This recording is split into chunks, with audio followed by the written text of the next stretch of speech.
so hello guys ये बोले ना तो आए तो सकाल सकाल आए बाहर जासु टिफिन आन जावा लगी जेनता कि जानती हो रेपुरे मुई अच्छे और बेसी लोग नहीं भी जानती हो और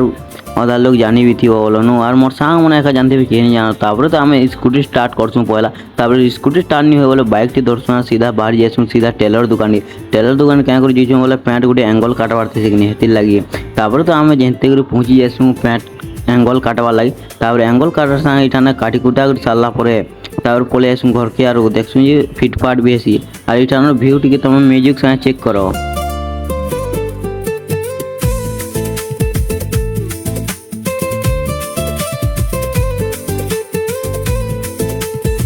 तो इठानर भिउ के लगा कमेडी बताबो तापर तो आम पले आसुँ टिफिन आनवा ठान गया टिफिन आनी सारा पर इतना छुआ देखी मोर छुआ लगे लगसी हेलो मोर छुआ नहीं से मन तो माल गुटे फटोफट छुआ के नाड़ हो